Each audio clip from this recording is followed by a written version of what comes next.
don't allow hunting for mountain goats on the weekends because there's so many people hiking and going. They don't want people killing these mountain goats in front of them because people freak out. Even though they have decided that they have to control the population and kill a certain number of them to keep the. But so many people go out there that these things aren't scared of people. So it's created this really weird situation where if you are hunting them, you're almost hunting something that's domesticated. People feed them Cheetos. So much so that a friend of mine was talking about it, that he was up there with his daughter. His daughter opened up a bag of Cheetos, and the goat walked right to a wild goat, lives out in the fucking woods, walked right up to his daughter, and they were laughing. She opened up the bag of Cheetos and put it, and he stuffed his head in the bag of Cheetos. He knew what to do. And and this guy who was talking about this is a hunter, and he's like, this fucking goat has like Cheeto dust all over its face. Like, it's the craziest thing. Its face is all red with Cheeto dust, and it's sitting there chewing these Cheetos. Like, it's done it before. Yeah. And it's just that goat had diabetes, I think. probably eventually, right? Yeah, I was in Costa Rica. This is another similar situation, and we were staying at this Four Seasons out there, and the monkeys have gotten very accustomed to people being there. Let's go. And so they come by and they hang out and they're like trying to get things from you. And my daughter opened up a package of Oreos, and the monkey just jumped onto this little ledge like a couple feet away from her. This is, and my wife was like, I really don't think it's a good idea that we feed this thing Oreos. And I said, well, you know, it's probably going to get eaten by a fucking crocodile anyway. I mean, it's going to, are we poisoning it? Is that what you're thinking? I mean, it's not going to eat this every day. It's not going to be a normal part of its diet. But we hand the monkey an Oreo. It pops open the Oreo and starts chewing on the frosting like a little kid. And then we're like, oh, this little fucker probably gets these things every week. Right, so it begs the question, does he know how to do that because he's watched some human do it, or are we innately wired to do that with Oreos? Ooh. I think he knows how to do it because someone's given him Oreos so many times that he knows that's the good stuff. The good stuff's the middle. They should just sell that in a paste. Oh, I don't know. I think the middle's only good because you can contrast it with it comes back to the contrast thing. Exactly. I think you're right. I think you're really right. I think if it was just pure middle, it'd be pretty gross. Yeah, if they probably sold pure middle, nobody would buy it. But if they sold those black cookies by themselves, no one would buy those fucking gross things either. No. Like shitty-ass tea biscuits. They're the worst cookies. Like those, once you eat the white stuff, you're like, all right, I'll eat this stupid-ass black cookie. It's the sunk cost It's like a cold cookie. Here it is. Here's a little monkey doing it. Look, they grab it from you, and they just fucking love Oreo. Look at him open it up immediately. Open it up and start chewing that white stuff. Yeah. Crazy. We had, there's a thing that is called Kawada Mundi. Have you ever heard of those? It's related to the raccoon. It's this weird animal that lives mostly in Central and South America, and it has a northern range that extends into Arizona, all the way up into Mesa, I think. Like, it gets into the areas where it gets cold. But Arizona, I think, is the only state in the U.S. that has it.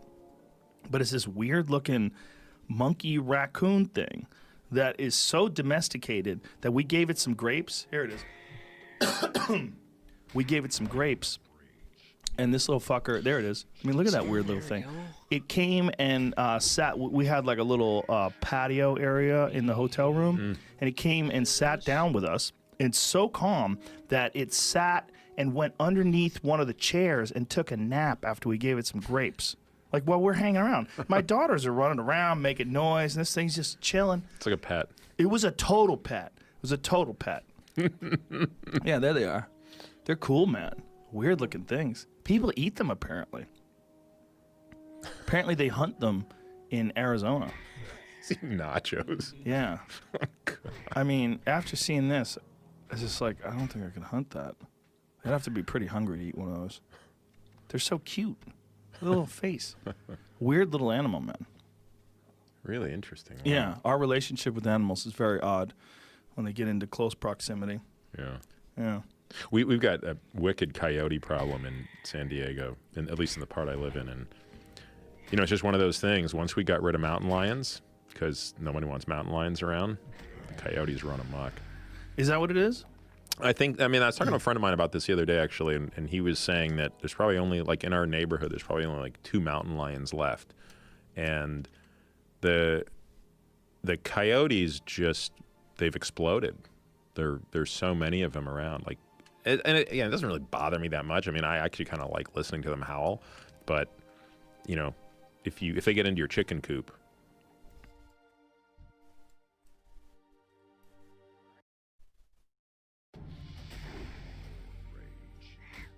worth or something like 200, whatever. It's like The closest saltwater croc. Yeah. Oh, okay. Like they keep a track. Like, you know, they're pretty vigilant about where they are, what rivers they would be, You have because they to. got to warn people. Like, Yeah. don't swim here. Some people don't listen. They're stupid and they die.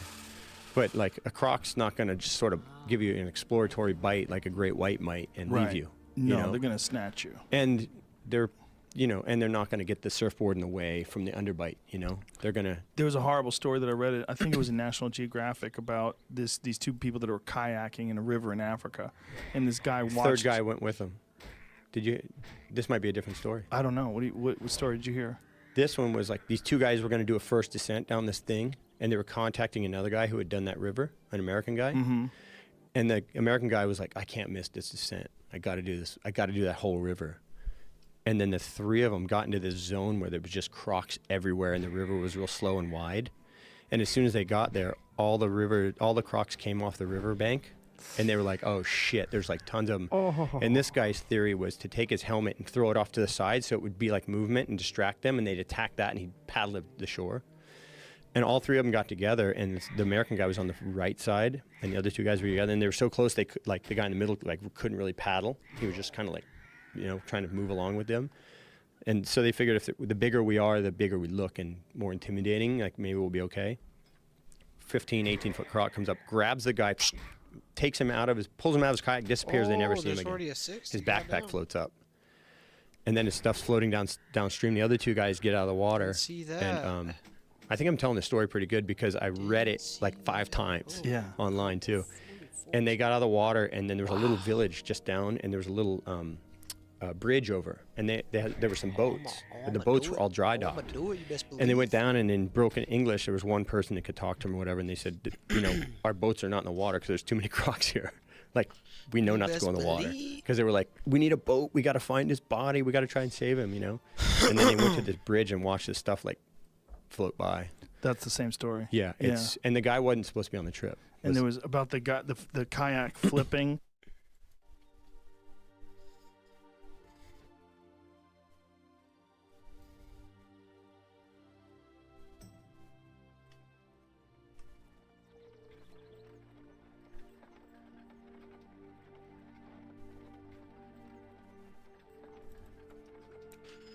Put on. I'm gonna keep it off actually.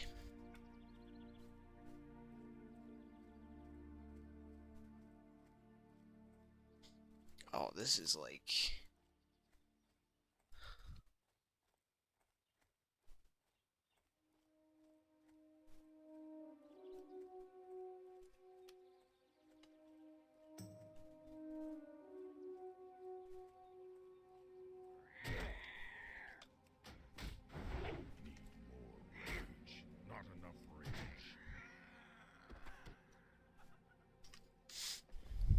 Alright, I gotta be thinking about, like, a lot of shit here. I think I want to go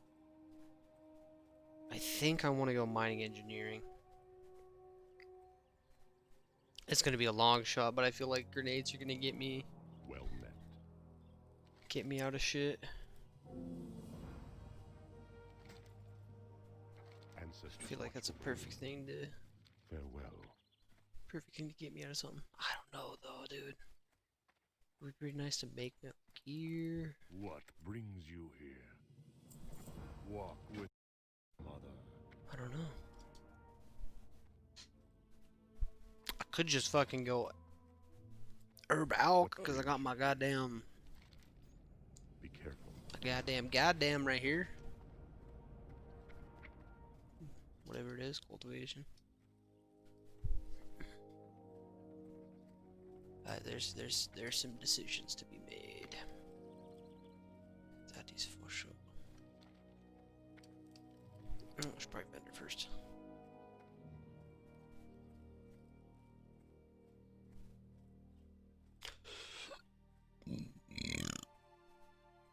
Excuse. The winds guide you. Where Wish to speak? is a shaman trainer? Oh my god, I don't know if I can do that. Hold up. How may I aid you? Don't sell those. Boom, boom. Gonna need some food, I'm sure. And I want to hit up the warrior trainer. I fucking talked to him. Didn't even do anything. Greetings. Goodbye.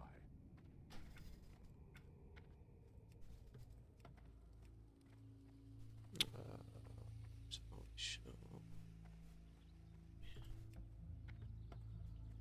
maybe not.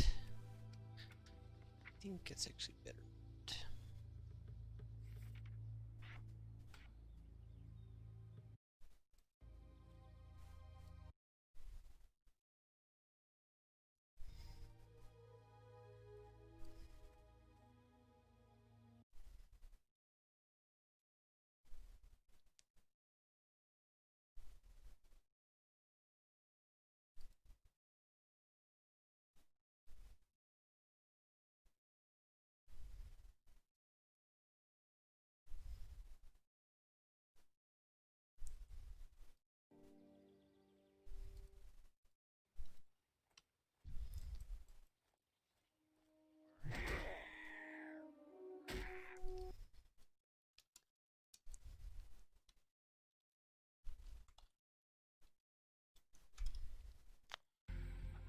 Ooh.